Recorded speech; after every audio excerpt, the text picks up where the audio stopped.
because I love Jesus, and I do. But it was like this, I want to prove that he's Lord of my life. I want to prove it to him. I want to prove it to myself. Francis Chan gave away millions. He walked away from a megachurch he built from nothing. He moved his family to places where nobody knew his name. For years, people called him the most radical pastor in America. But then, he started appearing alongside figures his own followers didn't trust. His teachings on communion sparked accusations. His house church movement struggled in ways he never expected. And the pressure on his family became impossible to ignore. And leaders, including myself, you get so much feedback on everything you say. Now, at 58, the man who told everyone else how to live for God is facing questions about his own path. The answers aren't what anyone expected.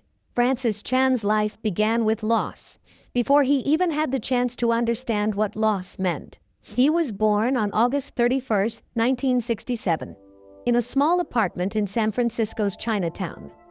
And the moment he entered the world, his mother left it. She bled heavily during labor and never recovered. And the newborn baby cried beside a body that would never hold him. He grew up hearing about her, but never truly seeing her, because there was not even a single photograph of her in the family albums. For years he searched and came up with nothing. The only images he later found were old ministry pictures from Hong Kong, showing a young woman whose face felt both familiar and distant at the same time. His father suddenly had to raise 3 small children alone, in a country that still felt foreign. And the weight of that responsibility shaped the home into a quiet and heavy place, where survival mattered more than comfort. Francis grew up wondering how a loving God could allow a life to begin with such a price. Not long after that, the pressure became too much for his father to carry alone. And when Francis was still a small boy, he was sent across the ocean to Hong Kong to live with his grandmother. The move felt like being dropped into another world overnight. Instead of busy American streets, he found narrow rooms filled with the smell of incense and the sound of whispered prayers in a language that felt old and mysterious. His grandmother was deeply devoted to Buddhism and filled the house with rituals that confused him. She burned paper offerings for the dead and warned him that spirits watched everything he did. He followed her into temples where golden statues stared down in silence while she bowed and chanted. At night he slept on a thin mat and listened to distant festival drums and fire crackling as paper money burned in the streets. Letters from home rarely came, and the distance settled into his heart like a quiet loneliness that never fully left. Even after he returned to America, the sounds and images stayed with him, leaving him caught between 2 worlds that never seemed to fit together. Just as life began to feel stable again, tragedy struck once more. When Francis was 8 years old, his stepmother died in a violent car crash on a Los Angeles freeway. The family had only recently been reunited, and the sudden loss tore open wounds that had never healed. The accident happened on a rainy road where her car lost control and slammed into a truck, ending her life in seconds. Francis rode with his father to the morgue to identify her body, and during that silent drive, his father wrapped an arm around his shoulders for a brief moment that he would remember for the rest of his life. It was one of the few times he felt physical comfort from the man who raised him. After that day, the house grew even quieter. Church hymns filled Sundays, while memories filled the rest of the week. And Francis kept his feelings locked inside, letting anger build in ways he did not understand. 3 years later, another blow came that changed everything. On his 12th birthday, his father died after a short battle with cancer, and the day that should have been filled with celebration turned into a funeral. He watched the man who once stood strong slowly weaken, coughing through sleepless nights until the final breath came. There was no cake and no candles, only hospital sounds fading into silence.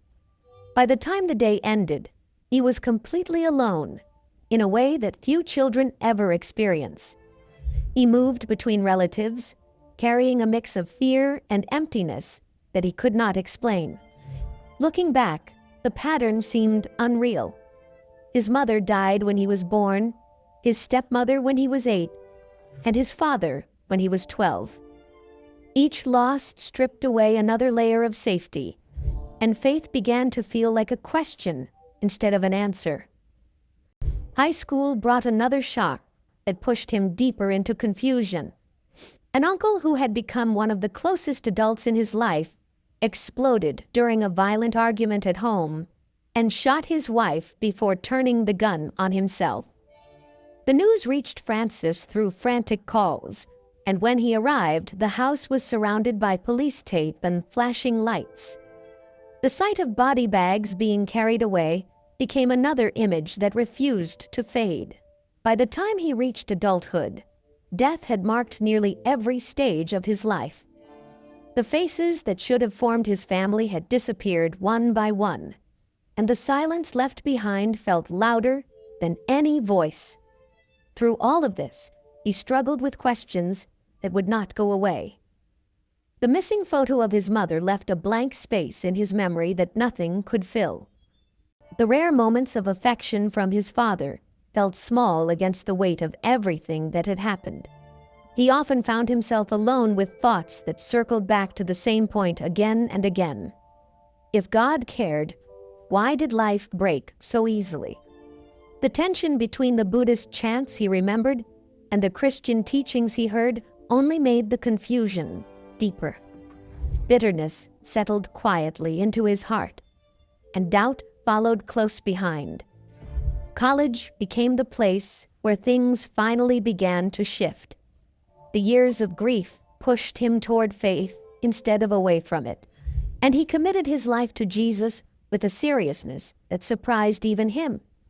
He enrolled at Talbot School of Theology at Biola University and studied intensely, determined to understand the truth that had once felt so distant. After graduating, he became a youth pastor at a church in Chatsworth, and from the outside, everything looked right. He was energetic and passionate, and spoke to teenagers in a way that made them listen. Yet inside, he felt divided. While he taught about repentance and purity, he knew his own life did not always match his words. The gap between who he was and who he claimed to be slowly became unbearable, and the weight of that conflict followed him day and night until he felt like a stranger inside his own skin. Eventually, he stepped away from ministry without making a public announcement. The change felt sudden to anyone who knew him, but for him, it had been building for a long time. He found work as a waiter and traded sermon notes for order pads, learning table numbers instead of Bible passages.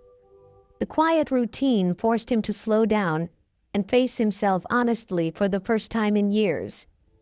During that season, he made a deep promise to live differently, not only in front of people but also when no one was watching. The job that seemed like a step backward became a place where pride faded and faith began to feel real again. Around that same time, he married Lisa, the woman who would become the steady center of his life. She brought stability into a world that had always felt uncertain, yet the early years of marriage were not easy. The grief he carried showed up in arguments and misunderstandings that left both of them exhausted. There were moments when he wondered if the marriage would survive, because he felt torn between guilt over the past and fear about the future. Slowly, they worked through the pain together, learning that faith did not remove struggle, but gave them strength to stay. In 1994, they helped start a small church in Simi Valley, with only a few dozen people gathering in a garage. The space was simple and crowded, with folding chairs and borrowed equipment, yet something about it felt alive. Within weeks, more people began to show up, drawn by messages that felt honest and direct. The small group quickly grew beyond what anyone expected, and the man who had once been waiting tables now stood in front of a growing crowd, speaking with conviction that came from experience. People were drawn to the intensity of those early gatherings. Teenagers and young adults packed into the garage, listening closely as he spoke about eternity and the seriousness of faith. Some left in tears, while others stayed afterward, asking questions they had never dared to voice before. Families did not always agree about what they heard, but the conversations kept spreading, and the church continued to grow. Over the years, the small gathering turned into a large church that filled a building with more than 1,000 seats. The growth felt almost unreal at times, yet the urgency in his preaching never faded. He spoke about living fully for God and refusing to settle for comfort, and many people responded by changing the way they lived. In 2004, he started Eternity Bible College with a group of students committed to serious study and service. Some of them later traveled overseas to serve in poor communities, and watching their dedication stirred new questions in his heart. He began to wonder whether a church filled with spectators truly reflected the life Jesus described. Even as the church grew larger, he chose not to take a salary from it. He kept his personal needs simple and gave away most of the money he earned from books and speaking. Large portions went to organizations rescuing victims of human trafficking because he believed money should be used to change real lives rather than create comfort. At home, his family continued to grow until the house was filled with 7 children. Lisa carried the weight of homeschooling and daily life while he traveled and preached. And although the outside world saw success, the pressure slowly drained his strength. He kept going because people expected it, yet inside, he often felt exhausted. By 2008, thousands of people attended the church every week, and his books were reaching readers around the world. In the middle of that success, a quiet thought began to trouble him. He wondered whether Jesus or the Apostle Paul would have built something so large and organized, or whether they would have chosen smaller communities where everyone played a part. Sometimes he sat alone, wrestling with the possibility that growth and recognition might have pulled him away from the simplicity he once loved. Those questions grew stronger with time, slowly leading him toward decisions that would change his path once again.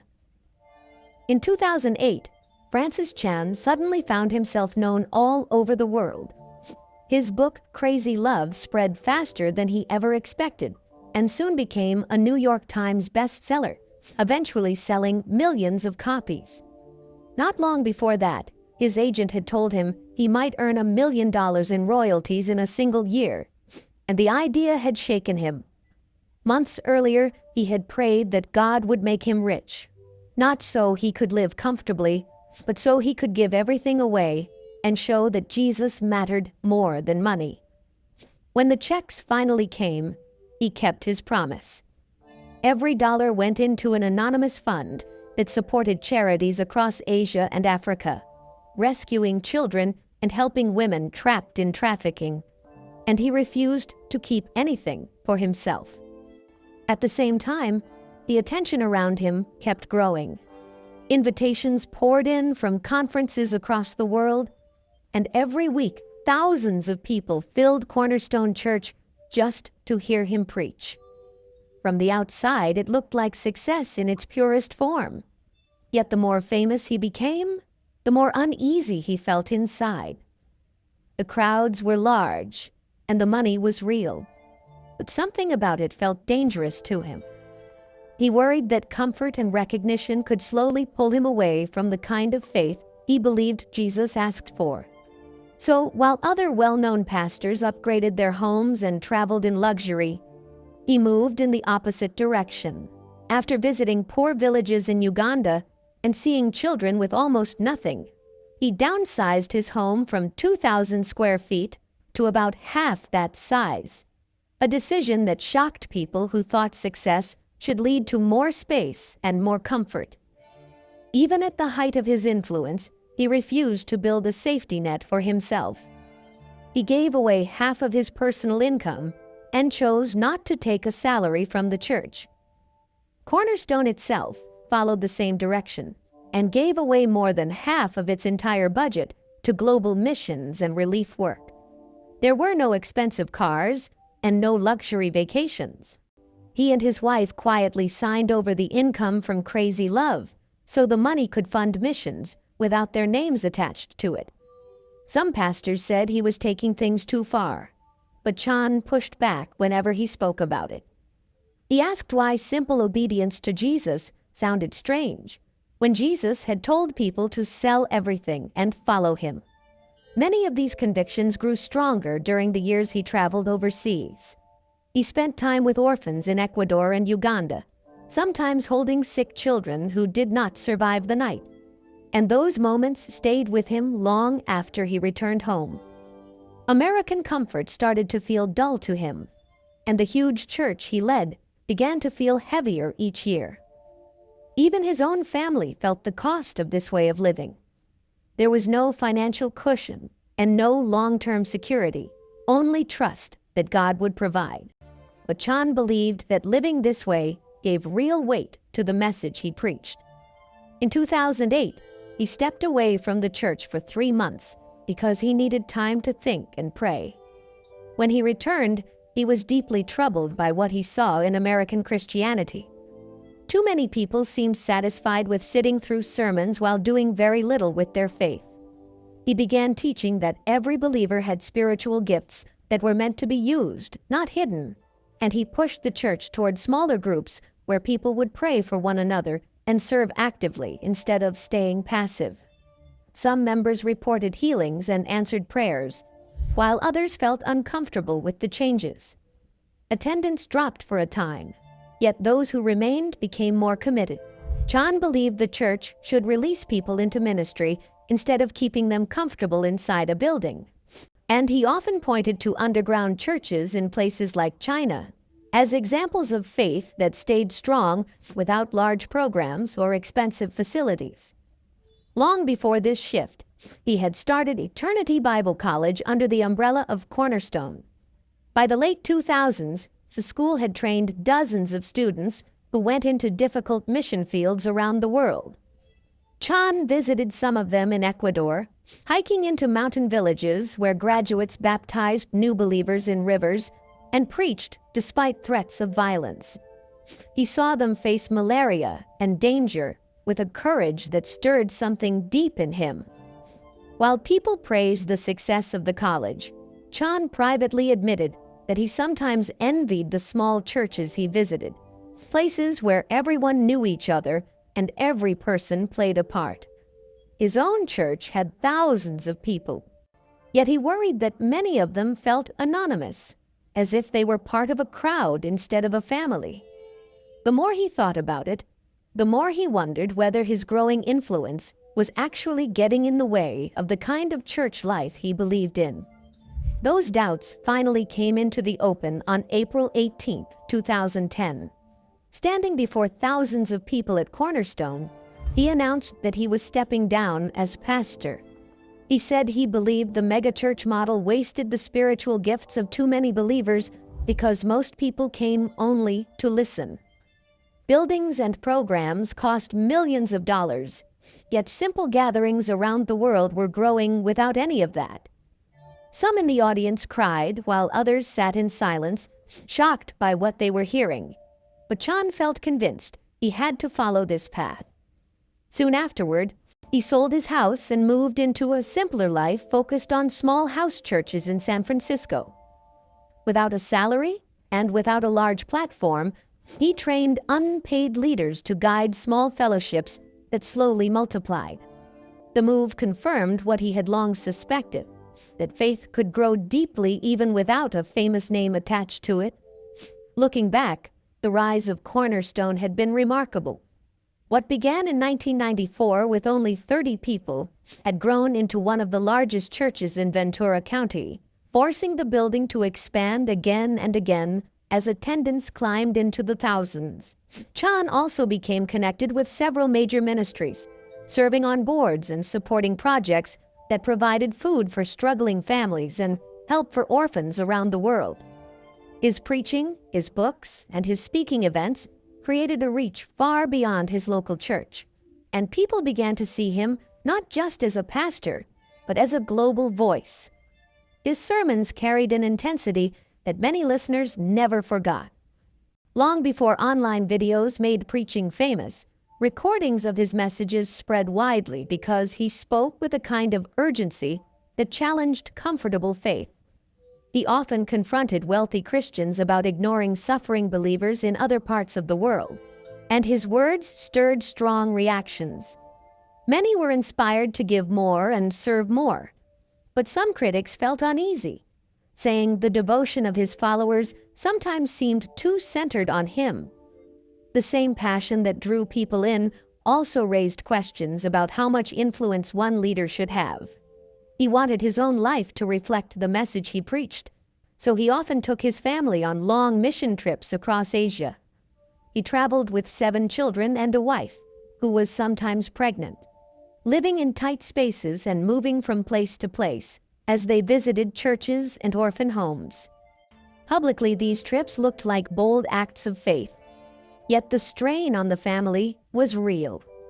Lisa Chan later shared how exhausting it was to raise so many children while traveling constantly and trying to meet expectations that felt impossible. Behind the scenes, she struggled with deep discouragement and moments of despair, even while appearing strong in public. The contrast between the admired ministry family and the private pressure they carried revealed how costly their lifestyle had become. Through all of this, Chan's decision to give away his book income shaped how people saw him.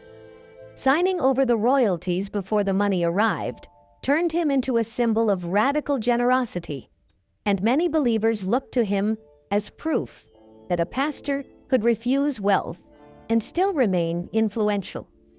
Cornerstone's habit of giving away a large share of its income strengthened that image, and he became known as a leader who practiced what he preached.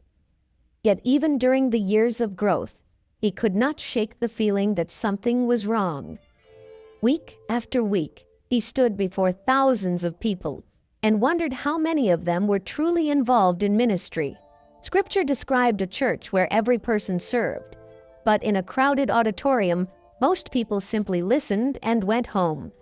This tension pushed him toward the changes that eventually led to his resignation and a new way of doing church. Years later, new controversies surrounded him.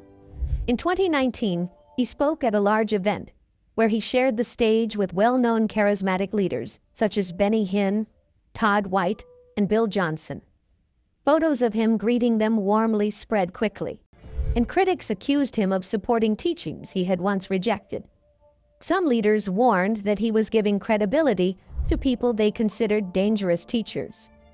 Chan responded by saying he received hundreds of invitations each year and often spoke in places where he hoped to reach people who rarely heard clear teaching. He admitted he had not researched every speaker carefully and promised to seek more guidance from trusted elders in the future, but he refused to withdraw completely. The debate divided many who had once admired him, with some defending his mission focus, while others felt his judgment had become careless. That same year, he shared a story from a remote Asian village where he said he prayed for sick people and saw them recover immediately. The story stirred excitement among supporters who believed miracles still happened, but skeptics questioned the lack of evidence and worried that he was drifting into exaggeration. For Chan, the experience confirmed his belief that spiritual gifts were still active, yet the reaction showed how far opinions about him had begun to split. Early in 2020, he sparked another wave of discussion when he preached about communion and said he had come to believe that Christ was truly present in the bread and wine in a deeper way than he once understood. He explained that studying early Christian writings had challenged his earlier views and led him to rethink the meaning of the Lord's Supper.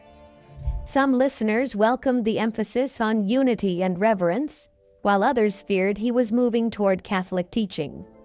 Rumors spread that he might eventually convert, though he continued to describe himself as Protestant. The conversation only added to the sense that his journey was taking unexpected turns.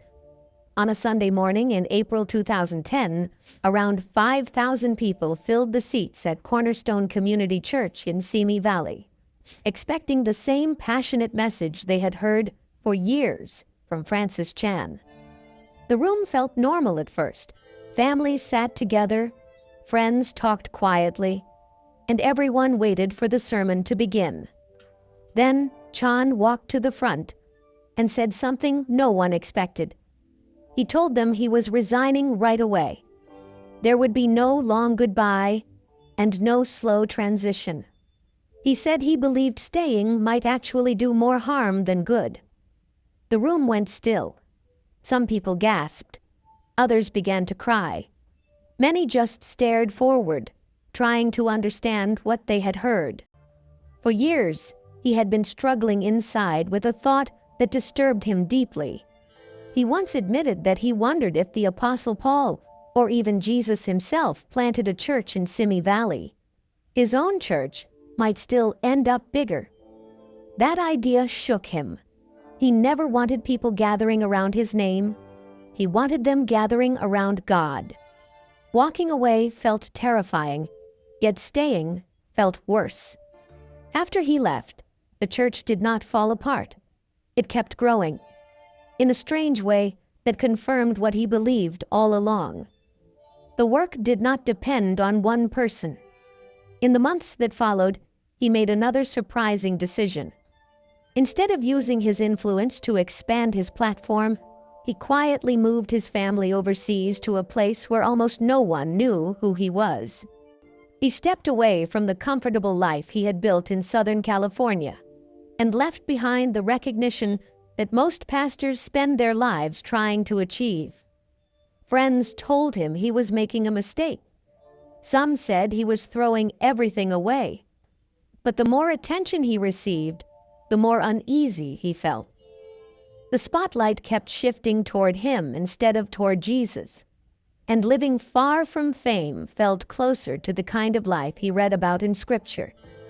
Eventually, he returned to the United States and started small gatherings in San Francisco that later became known as We Are Church. These meetings did not happen in large buildings or auditoriums. They happened in living rooms. People sat close together and shared meals. They talked face to face instead of watching a stage. Everyone was expected to take part. Someone might teach. Someone else might pray. Another person might sing. Others cooked or served.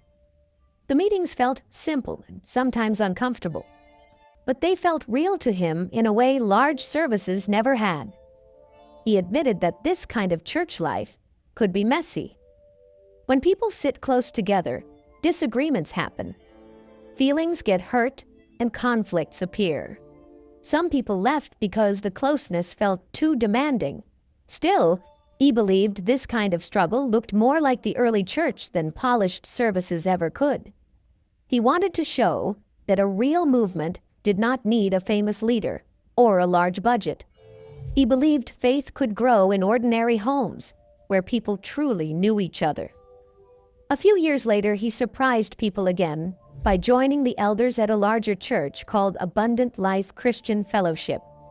Many who followed his work expected him to stay far away from traditional churches, so his decision raised questions.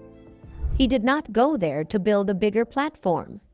He wanted to see whether a structured church could still live out the values he cared about.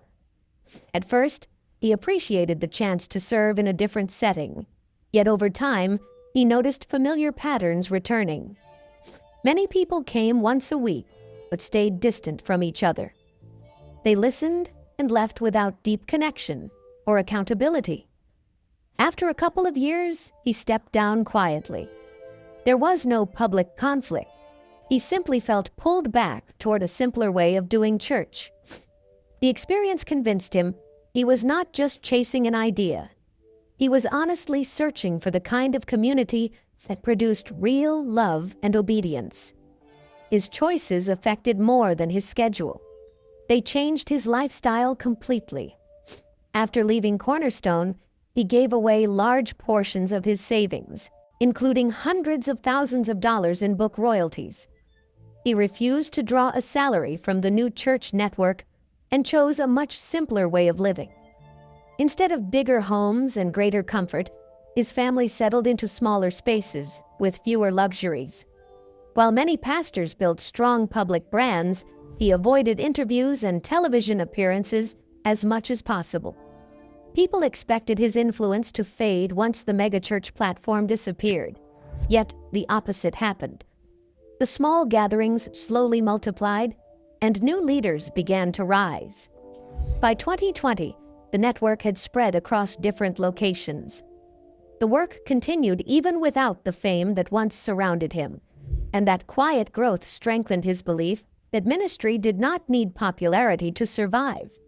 The turning point behind all these decisions remained deeply personal.